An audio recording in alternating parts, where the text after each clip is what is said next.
Welcome to the Extra Literary Affairs podcast. We provide fiction reviews for the lit, curious reader, because why not try a little of everything? Our scholarish approach and cozy book club atmosphere makes literature accessible to everyone. Whether you're a casual reader or a devoted bookworm, join us on our literary journey to explore all genres. Well, welcome back to another episode of the Extra Literary Affairs podcast. Today, Jennifer and I are going to reintroduce ourselves. Since we have rebranded this year, we would like for everyone to get to know us again and see what our goals are and why are we here still. Good, Joey. Because, Okay. why are we still here? Because we are. Okay, yeah. Because we are, and it's our thing, and we can do whatever we want. Okay, so Jennifer, let's start with our get to know us question. So, what inspired you to start a podcast focused on literature and short stories, blah, blah, blah, all literature? All literature. So, Joey, as you will recall, we met in New York City on a Zoom call for book club. And Virtually, yeah. virtually, yes, one of my favorite things to do is to discuss literature with other literature enthusiasts. And so when I got to know you a little bit better on book club, I was like, we definitely need to have deeper conversations about stories that we have chosen instead of just following someone else's agenda. So that was the core reason why we started our conversations. And I think since then, the real reason I wanted a podcast is that I wanted to share my enthusiasm and my love of all forms of literature, plays, poems, short stories, novels, all of it with other people who would be like, hey, that's kind of interesting. I would like to talk a little bit deeper about stories. And you felt very much like a kindred spirit in that you are pretty much down to speak about any genre at any Mhm. time for any reason. Yeah. That's incredibly true. So what inspired me to be on a literature focused podcast is I obviously love reading and I spend a lot of my free time reading, maybe too much. But it's escapism and I will continue to do it. For anybody who does not know, I have a degree in English literature, so it was something that was well within my wheelhouse. As you said, we met on a virtual book club based out of New York City. And I enjoy and love talking about books and stories and narratives and all of that good stuff with other people. The only issue that I found was that I sometimes didn't align with people. Not that that's not okay, but sometimes I was like, I really don't want to be here with this person anymore. So I just felt like sometimes it could be very surface level only, which is fine. You don't have to dig deeper, but I really wanted to do that. And so I wasn't itching that scratch that I had when I wanted to speak about literature and in stories in general. So that is why I was like, yes, let's do this, because you like to delve deeply into stories and talk about them at a more technical level and try and understand what the hell this author, whatever author we're reading, is trying to say, and how does that relate to historical information and present day, and how do we use all of that information to interpret it using our lived experience and all of that kind of stuff that I really love. So well said, Joey. I appreciate that you brought us back to the historical perspective. How does this story resonate with our life? I think one of the things that you and I have always really enjoyed in our conversations is, does this story relate to me? Does this story seem like something that was worthwhile for me to explore and for us to talk about? One of the things that I loved about this book club community and why I wanted to do a podcast to kind of mimic the magic that happens in book club, to your point, we often disagree. We have different perspectives, we have different lived experiences, but because we first and foremost love literature, we love ideas, we love being playful with language, that even if we do not agree on what the story is about or what the author intentions were, we actually are having a meaningful conversation. And for me, that is the most important part. That's like the book club magic. When you go in thinking you know what a story is about, and then you talk to other people and get their perspective. And then there's that just that crystallization moment that sometimes happens, not always, that we're like, oh, wait a minute. Based on what you said and what I said, this story isn't about what we thought at all. And so you sometimes have this transformation moment of you're just like, I had no idea what the story was about until we dug a little bit deeper. And that personalization of the experience of reading, I think, is so important. And hopefully that is something that we are able to communicate to the people who are listening to us discuss literature. And the most important part, how this is different than a quote unquote regular book club, we actually discuss the literature in depth. What do we talk about? We talk about the literature. We're not really going off script. We're definitely talking about what makes this experience so rewarding. Yeah, well, when people are like, "Oh, let me talk about my personal life now," it's like, okay, let's do that before or after, but not during. Yeah, and Um, we would do a yeah, tagline of we actually discuss the book. That is what our yeah, book club is about. We we actually read discuss the it. book. Yeah, not to discourage people from going to book clubs, especially virtual ones, which are really easy to attend, but they are really great. And there is that aspect of it of you can go in not expecting to learn anything new about this story or book that you've been reading with the group and come away with somebody explaining their lived experience and how this related to them. And it was like such a pivotal story for them that really changed their lives. And you're like, oh my God, I think I love this story now. And I just was like kind of mid on it, but now I like can see it in a different perspective. And I will always retell the time that I was reading The Master and Margarita by Mikhail Bulgakov.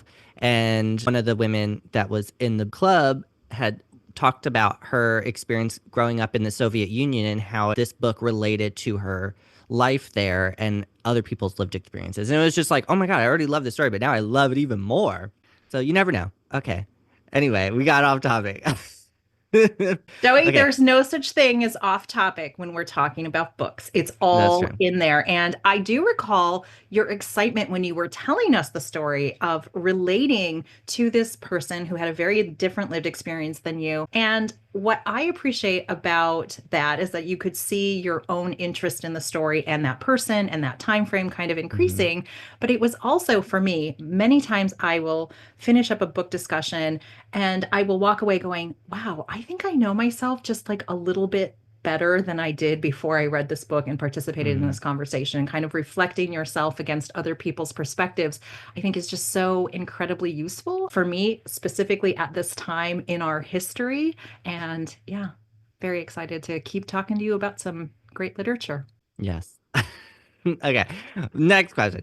What specific goals did you have in mind when we launched this podcast? Joey, I was so excited with the idea of a podcast. And I was like, wouldn't it be great if we could inspire the everyday person, the casual reader, to get really excited about literature and maybe read a little bit deeper or consider how these stories may impact their lives?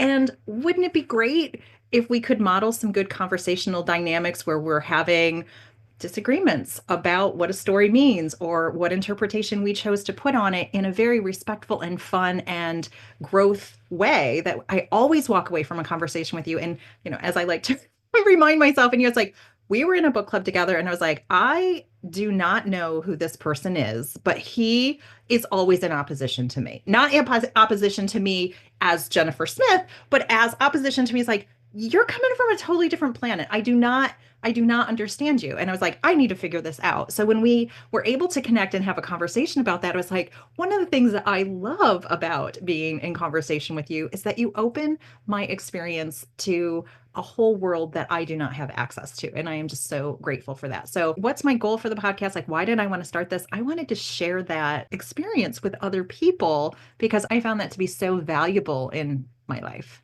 Hmm. So, what were your goals? Mine was very similar, which makes sense because obviously, how could we be misaligned and then do the same thing? That would be kind of weird. Maybe that could work for other people. It did not. I don't think that would work for us. But anyway, my goal is very similar, like I said, because I always will be the annoying person and be like, you said you don't like to read, but I bet you just didn't read the right thing yet. And I bet I know something.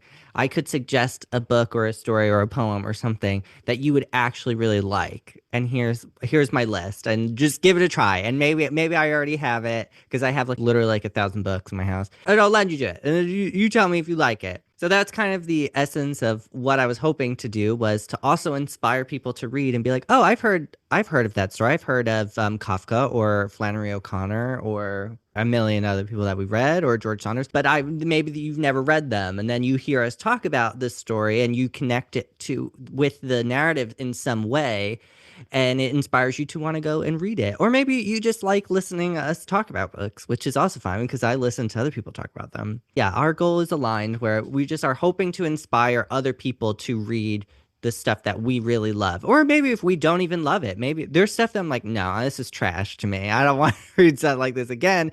But if we don't have this same reading taste as a listener, then they could be like, well, I'm probably going to love it. If Joey hated it, then I'm going to love it. And so there you go. There you still get a recommendation out of me. Absolutely. And Joey, thank you for cementing me back into that point.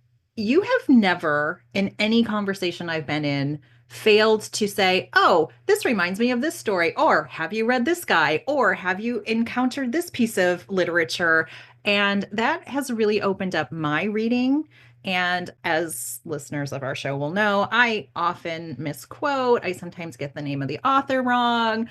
My heart's in the right place. Sometimes my facts are a little sketchy, and you're always there to be like, I think you meant to say George Saunders. I'm like, I certainly did. Thank you very much. And the reason I wanted to circle us back to this point is that one of the goals that I think is underpinning this for both of us is that we want regular people who don't have literature degrees or who don't have a PhD in medieval history to be able to say, oh, wow, that sounds like a really interesting story, that literature is accessible to everyone all the time. And Mm. if you're like, I don't like reading, it's like, well, perhaps you just haven't come across the graphic novel or the story slam poetry, or like there's a million different Audiobooks. ways to do reading that in my mind still counts. Like, what are stories for? They are for feeling, experience, and enjoyment. And I really appreciate that you reminded me. The heart of the podcast was for people who are interested in literature, who may not have a formal background in it,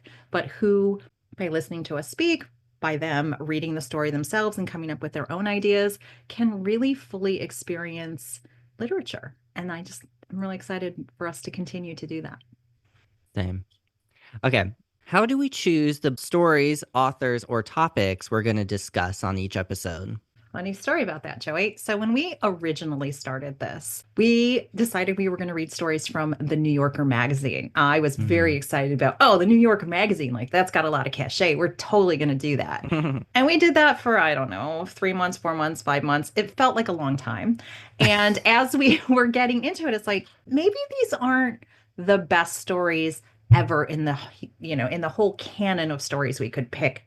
Why don't we explore some others? And so, Joey, I am so grateful to you because you're like, hey, guess what? We're just going to do a pivot right now, today. We're getting off the New Yorker and we're going to look at some of these more accessible stories, some that are classics, some that are more modern writers.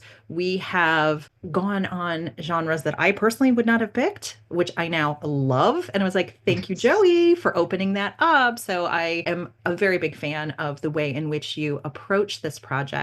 As you mentioned, you read a lot more than I do, right? We're at different ages and stages in our life, but I think you spend a lot more time reading.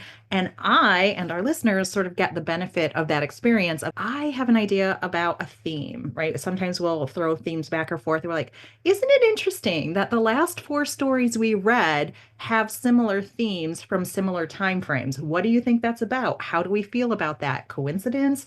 Was it planned? And how do we draw that thread of meaning and understanding through our stories?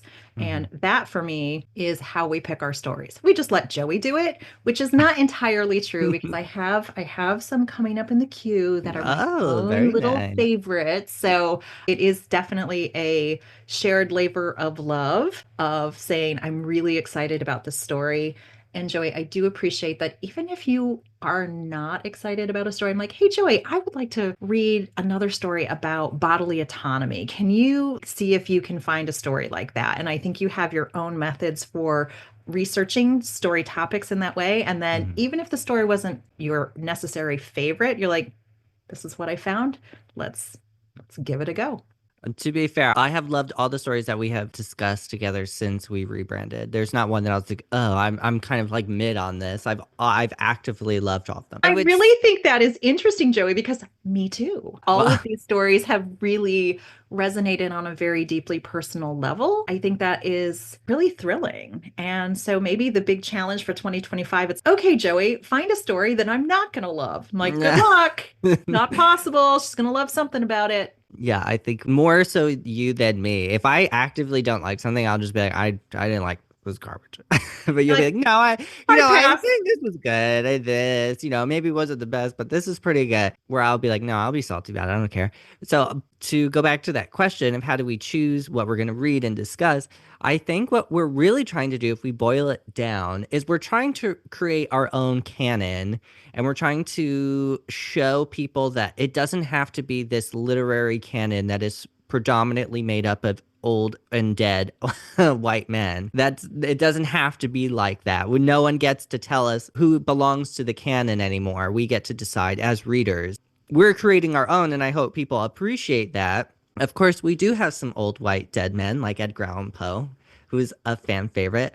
Although he was probably not the best person IRL in real life because he married his 13-year-old cousin. That was weird. But anyway, And Joey, as you often say to me, we are not placing judgments on the uh, lifestyles that people choose to that live. one I might judge. But you're like, a little tiny judgment can happen there. I did recently, sorry, there's a little sidebar here. I did recently hear some additional biographical information about Edgar Allan Poe, and the person who was explaining it to me was so sympathetic that he died without ever having deep, meaningful friendships in his life, right? He Mhm. just could not connect in real life with Yeah. other humans. But he created this beautiful body of work that, 150 years, 200 years later, we're still talking about it. And we're like, thank you so much for being you and maybe not having friends and going out to the bar and like hanging out. Instead, you sat at home and wrote us some creepy stories.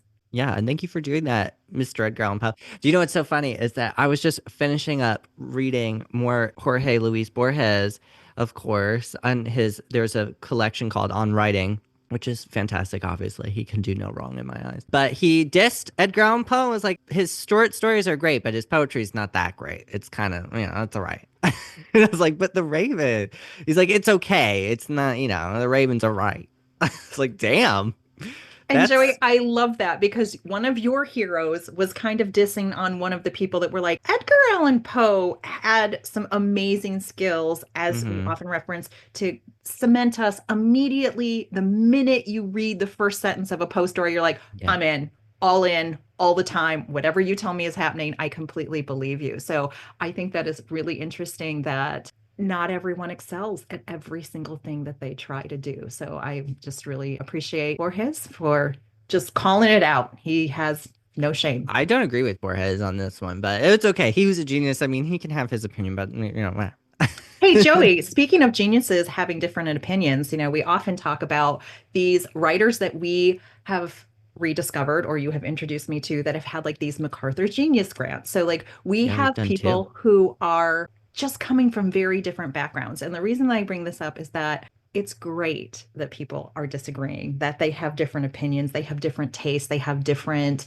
attractions to different types of art. And I really want to encourage that. So, yeah, more of that, Joey. We'll definitely read more Edgar Allan Poe just in general, and definitely more Borges. I mean, you can't. He has to be a part of the canon. I don't know that he's normally a part of it. Like, definitely not in my academic career have I come across him. That's not to say that it was completely all encompassing, but I certainly have not heard of him until this time.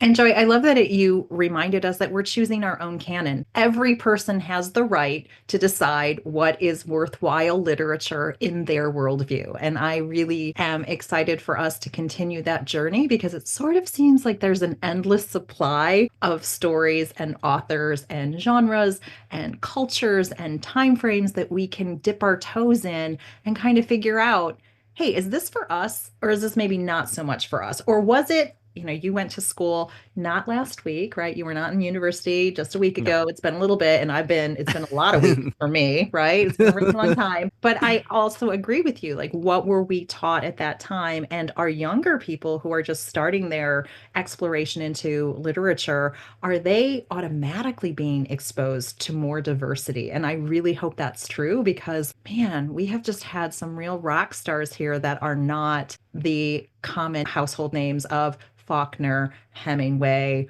Mm. Those guys are great. Love them. Conrad, Hawthorne, Melville, all my men. Love them, love them, love them.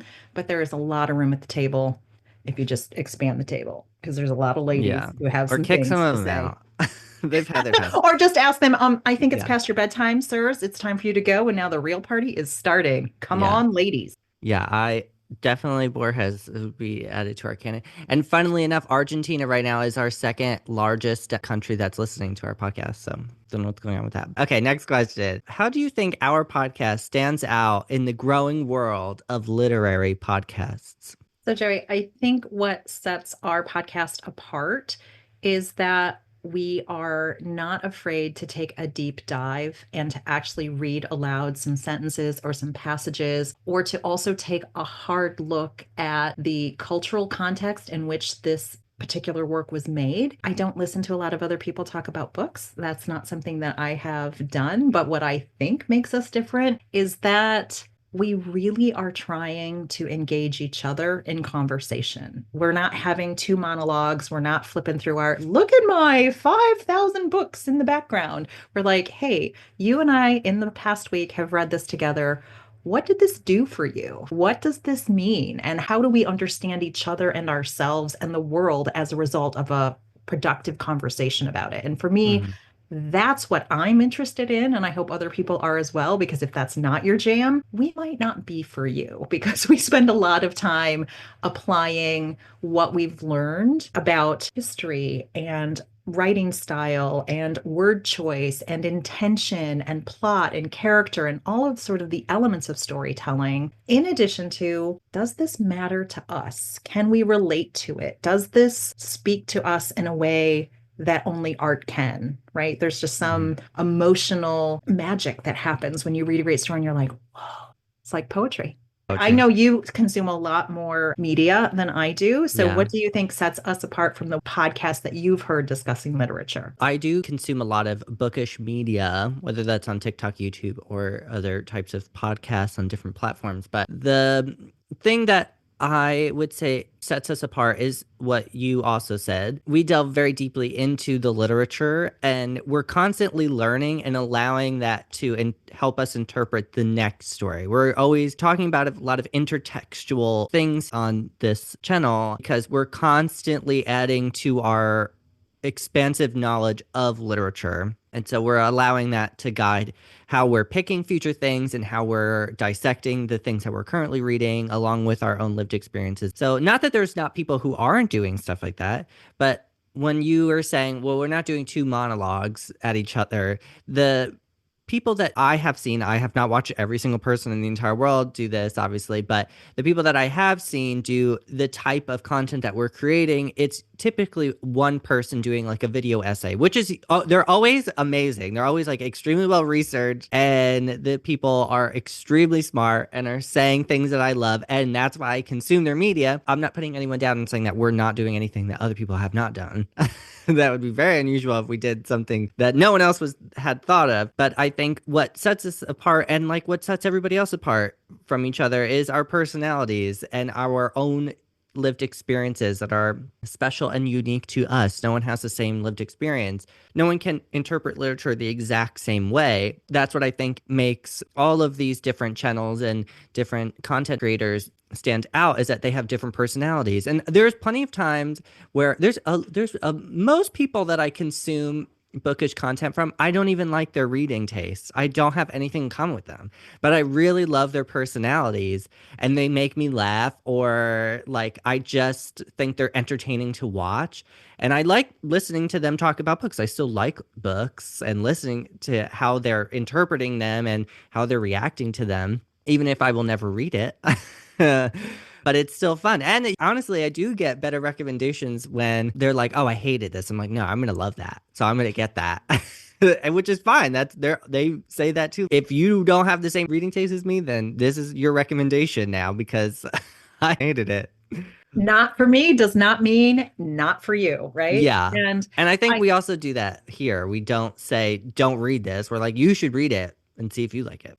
absolutely. And Joey, one of the things as I was listening to you talk about your experience here, I think one of the things that we do that in my mind sets us apart from other people talking about books right now is that there is a lot of vulnerability. We do bring in things from our personal life. Hmm. We do access a more emotional connection with the writing that it's not just, oh, I liked it or I didn't like it. Next. Like we read 464 books last year and all of them were awesome. Like it's very real. It's very authentic from my perspective. And I really appreciate that we never fake it with each other. And she's like, Hmm. oh, Joey loved it. It was his favorite book. So I can't say I hated it. I'm like, Joey, No, you what in the should. I would world more were you appreciate that. thinking? And you're like, how can you not love this chainsaw horror story? Like, it's awesome. And I'm like, Do you know I'll what? keep I showing do up, own, Joey. I And now own one of I those. am in the genre. I'm like, hey, horror might be awesome. Thank you, Joey, for just again titrating the doses. You're like, okay, you don't think you like horror, but how about a little of this? And how about a little of that? And maybe it's like this one. I was like, oh my Joey, I love some of this horror stuff. Thank you. I mean, to be fair, I'm not recommending like body horror or extreme horror where it's like really disgusting. Like there are books that I've read that are extreme horror, like splatterpunk is the subgenre. Like you can gather what that would mean. Hey, I'm Joey, not you know what telling I us to read love? You know what I love about these that. conversations as well? That you put words in my vocabulary that never needed to be there. So there are genres that are Splatterpunk. not for me and they are not for me. And I will validate exactly what you said. You are giving me like little baby doses of horror, which is not even by some people's definition of horror, it wasn't even horror for me. Like it was scary and bad things happened. And you're like, that does not mean it's horror, Jennifer. So Joey, what I wanted to say about that, and sorry to interrupt you, is that you do such a great job of encouraging me and explaining to each other what we think we mean when we say this is horror, this is romance, this is historical fiction, this is Mhm.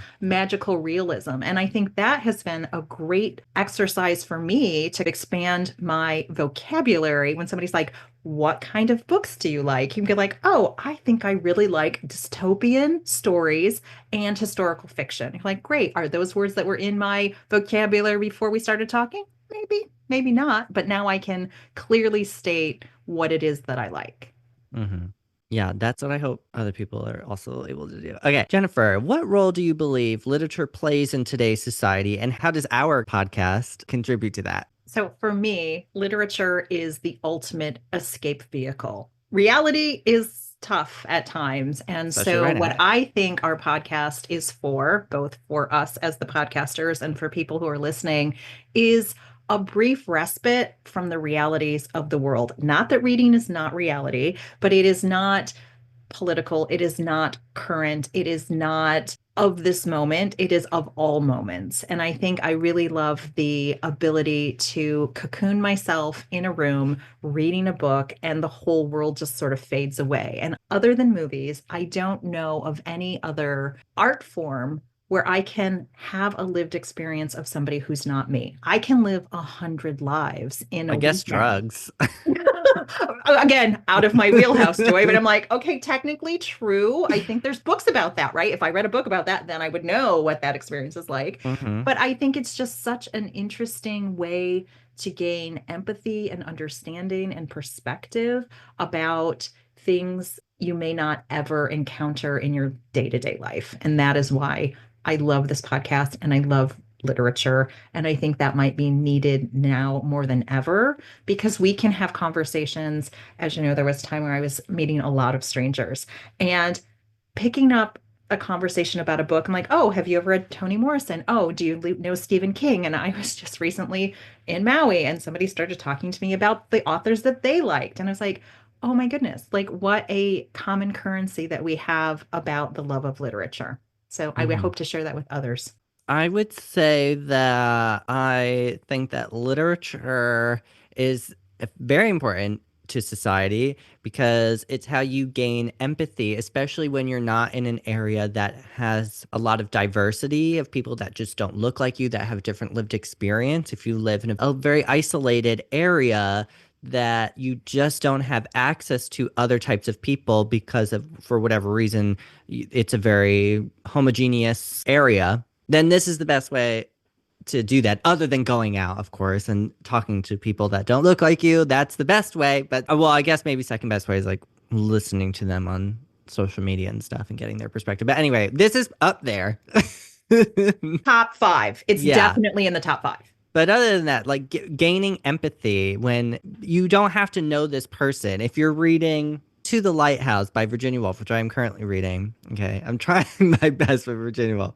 I actually do like this one, but anyway, if you're trying to understand, like, why is Mr. Ramsey being described as a tyrant? Like, that doesn't feel fair. I want to know more about him. Like, maybe there's something behind this adjective about him that is causing him to act like that. Or and it could literally be about any character. That's just the thing that I was currently reading. So I think that's really important. And I think representation is really such a crucial part of growing up.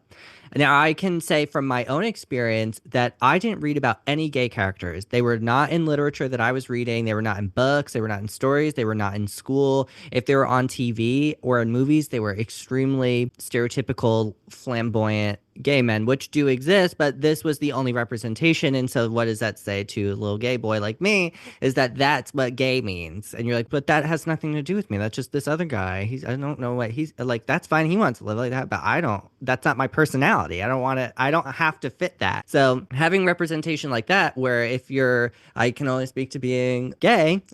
That if you're reading something about a gay person that is, I don't want to say normal because normal is not the correct word, who is sort of not on either end of the spectrum of like masculine to feminine and is somewhere in between that. It's a nuanced conversation and that there should be nuanced characters for that. But that's my point. And this applies to anybody of any skin color or gender identity or sexual orientation or whatever. Reading about someone that is like you is really helpful. It helps you figure out who you want to be and you recognize yourself and it validates your own existence. That's a really important part of literature in society. What are we consuming and how does that help us guide who we will become in the future? You know, we can't read only villains, I guess, because, you know, maybe that'd be bad. We can't all read American Psycho nonstop. It's our only book. We don't want to be like Patrick Bateman, but it's fun to read. So, Joey, you just reminded me one of the things I love most about reading is that it sparks my curiosity into other things. We often Mhm. will look into an author's history and it's like, oh, that's very interesting what you wrote. I wonder what your home life was like. I wonder what your Mm. education was like. I wonder what you said to your friends. Did you leave any letters behind? Like, what is this about? And I will often, especially because you and I are from different perspectives and different generations, that some things will come up and I was like, Joey, that's an interesting story. Like, I didn't know anything about that part of our culture. Maybe I should look into it a bit further. And so for me, literature is this springboard to my own personal creativity and involvement in the world. I have looked up so many details about historical events. It's like, I probably should have known about that. Like, there was just Bloody Sunday, which was in the civil rights movement, which I just heard about the other day. And I thought, I need more information on that. And I really appreciate that as we look for other cultural markers, right? We have different time frames, we have different experiences, different ages, different ethnicities. It just broadens my world. I've never read a book and thought, oh, wow, my worldview is just a little bit smaller as a result of reading this book. That has Yeah. never, ever, ever I happened. mean, I guess it could sometimes. It depends on what you're reading, but yeah, general what Quickly, we're yeah, reading, yeah, no. quickly jump to another book. Like if you feel that your Yeah. world has reduced as the result of reading something, perhaps put it down, spin the wheel of titles, and pull a new one out and see what the universe has in store for you. Yeah, that shouldn't happen. That's the wrong kind of literature. In terms of the future of our podcast, what are some long-term aspirations that you have and how do you hope it evolves over time? So, Joey, one of the things that I'm hoping that we will do in 2025 is perhaps have a video element to our podcast and have it in a different format. That would be really fun.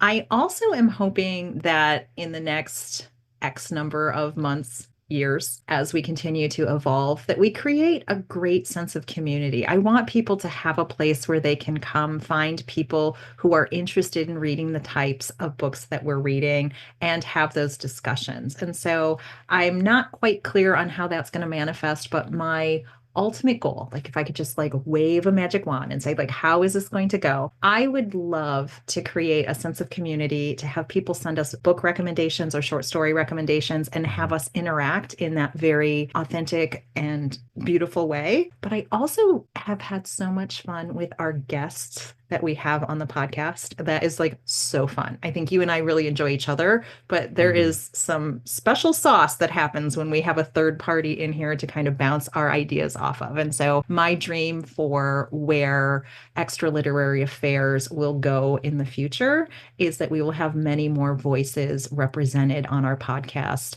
for people who read something and they are just so excited to discuss it. How about you? Mhm. I want to continue exploring difficult themes that are maybe not the easiest to read about, digest, discuss, or and listen to, because I think those are really important things that we shouldn't shy away from things just because it's a little uncomfortable for us to talk about. And if we are, I hope we continue to say, if we have a blind spot in something or we're ignorant on a topic, if we're ignorant on a topic and we have a blind spot, that we continue to freely admit that and not feel shame in that, and just educate ourselves and continue to grow. I really like that about us, which feels like I really pat myself on the back, I guess, there, but not really. Just constantly curious and understanding that we don't know everything, but we're really open to learning about different experiences and just different people's lives and how has that impacted them and how has it impacted the world and how does that come out in their literature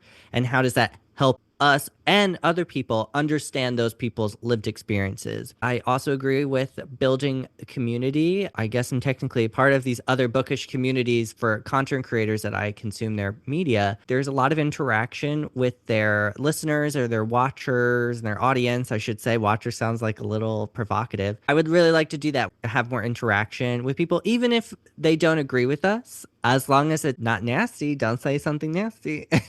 But even if you don't agree or you're curious as to like want a clarification on something that we said, or maybe we said something wrong. Maybe we were wrong. We have to be fact checked. That's fine. I don't care. I mean, like I'm happy to be fact checked. But yeah, just having a more interaction with our audience. I'd really love to do that to get to know more people because that's what books are about too. Sharing it. Yeah, Joey, and I will just leave it at this. I completely agree with you that our approach so far and in the foreseeable future will continue, that we fearlessly dive into topics that may be difficult Mm, without flinching. And we acknowledge when we are out of our depth, or this is not our lived experience, but we are responding to what the author has put in front of us. And I think the willingness to be wrong, the willingness to have our minds changed, to come back later and go, I've spent the last week thinking about that story and I think I got something fundamentally wrong. I really appreciate the fearlessness that we approach our conversations with each other. And I think why that is possible, that there's a deep level of intellectual trust between you and I, that we both have the best intentions for the other. And we really are trying to understand the other person, even if we have no idea how in the world you could come up with the idea that you just said. mm. And I would hope that we are modeling for other people and ourselves respectful disagreement. We have never called each other a nasty name. We have never been vicious Yeah. with one another. That's not what this podcast is alike. And it doesn't happen on the podcast and it doesn't happen in our real life. So just thank you so much, Joey, for being fearless in this pursuit of the beauty of literature and not shying away for things that sometimes make us cringe. Thank you for listening to the Extra Literary Affairs podcast. We hope you enjoyed today's discussion. And don't worry, it'll be our little secret you stepped out of your literary comfort zone. Check out our link tree to follow us on TikTok, YouTube, Blue Sky, and Storygraph.